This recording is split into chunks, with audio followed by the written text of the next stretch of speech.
This is the Synthetic Signal Report for Wednesday, April 8th, 2026, in the afternoon. Today's analysis examines a massive new collective security initiative involving Amazon Web Services, Apple, and NVIDIA to protect the world's most critical software. We look at why United States cities are abruptly removing Flock's safety surveillance systems and the emergence of MegaTrain, a framework for training massive models on a single piece of hardware. This report also covers Iran's demand for Bitcoin tolls in the Strait of Hormuz, a smart contact lens for glaucoma, and a proposed supply cap for Ethereum. Finally, we analyze the impact of billion-dollar tax breaks for data centers in Texas. A high-level coalition of 12 major technology and financial organizations has launched a coordinated effort to secure the infrastructure of global software. This initiative brings together Amazon Web Services, Anthropic, Apple, Broadcom, Cisco, CrowdStrike, Google, JP Morgan Chase, the Linux Foundation, Microsoft, NVIDIA, and Palo Alto Networks. The primary objective is to create a unified defense layer for the most critical code bases that sustain global commerce and communication. This development moves beyond simple bug bounties. It represents a structural shift toward proactive, collective defense. The coalition will focus on securing the software supply chain, specifically targeting deep-seated vulnerabilities in open-source libraries that are used across all member platforms. By pooling resources, these companies aim to provide consistent auditing and hardware-level security integrations that individual organizations cannot maintain alone. This is an analytical response to the increasing frequency of sophisticated attacks on foundational digital systems.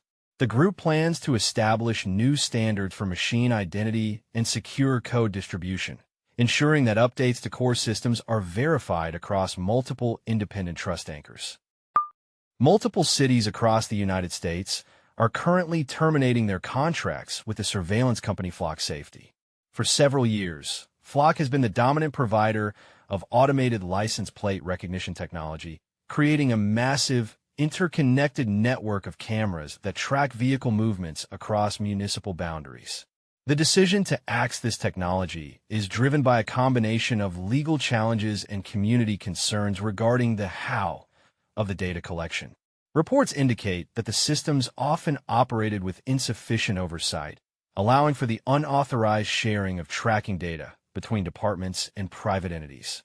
In some jurisdictions, the removal of the hardware is a direct result of the company failing to secure the necessary permits for installation on public infrastructure. This pullback signifies a growing friction between automated police surveillance and civil privacy protections. As cities remove these cameras, they're being forced to find alternative ways to manage public safety without the constant, pervasive monitoring that defined the Flock Safety business model. This is a signal from the future. Researchers have introduced MegaTrain, a framework that allows for the full precision training of large language models with over 100 billion parameters on a single graphics processing unit. This is an under-the-radar development, because it fundamentally challenges the assumption that frontier-scale models require massive distributed clusters. MegaTrain achieves this by using a highly optimized memory management system that swaps data between the processor and storage with minimal latency. Previously, training a model of this scale required thousands of interconnected chips, creating a significant bottleneck in power consumption and synchronization. By enabling full precision training on a single unit, MegaTrain could democratize the development of highly capable, specialized models. It removes the requirement for billion-dollar compute clusters, allowing smaller labs and enterprises to refine massive models locally. This technical breakthrough suggests a shift toward more efficient, concentrated computing, potentially slowing the race for massive, energy-hungry data centers. In a move that links digital assets with physical trade, Iran is now demanding that oil tankers pay tolls in Bitcoin to pass through the Strait of Hormuz. This demand comes in the midst of a 2-week ceasefire involving the United States, Israel, and Pakistan. The Iranian Oil, Gas, and Petrochemical Union stated that this requirement is necessary to maintain control over the waterway and bypass traditional financial restrictions during the truce. This is a grounded escalation in the use of cryptocurrency as a tool for state sovereignty. By bypassing the dollar-based maritime insurance and banking systems, Iran is attempting to secure liquid capital while controlling one of the world's most critical energy choke points. The demand for Bitcoin as a transit fee creates a direct link between global energy security and the price of digital assets. Shipping companies are now faced with a technical and compliance dilemma. They must acquire and transfer significant amounts of Bitcoin to ensure the physical safety of their cargo and crews through the strait. A new proposal within the Ethereum research community suggests implementing a hard supply cap of 128 million tokens. Currently, Ethereum manages its supply through a complex mechanism of issuance and burning, but it lacks the fixed limit found in Bitcoin. The proposal argues that as Ethereum approaches this limit, the network should dynamically adjust its rewards. If the total supply exceeds the cap, issuance would stop until gas fees burn enough tokens to bring the total back under the limit. This would create a toggle effect between blocks that provide rewards and those that do not. Analysts suggest this would increase the scarcity of the token and simplify its economic model. However, it also introduces a new variable for validators who would have to navigate periods of zero issuance. This is a significant pivot in the long-term roadmap for the network, moving away from a fluctuating supply toward a more rigid, predictable monetary policy. The community is currently reacting to aggressive new advertising tactics from YouTube.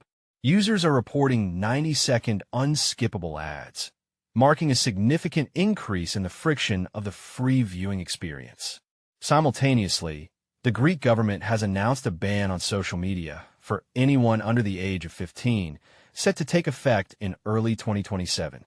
In security chatter, Google has released a series of updates for Chrome to address several low-severity vulnerabilities.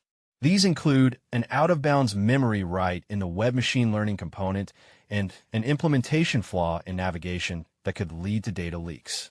While these are rated as low severity, they highlight the constant maintenance required for the browser's expanding set of features. On the tools side, keep an eye on Auto Deep Researcher 24/7. This is a new autonomous agent designed to run deep learning experiments continuously without human supervision. It uses a leader worker architecture and constant size memory to manage long-running training tasks.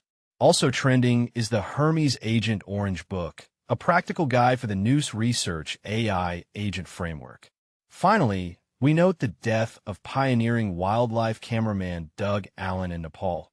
His work with David Attenborough was instrumental in the physical documentation of the natural world. This concludes the Synthetic Signal Report for Wednesday.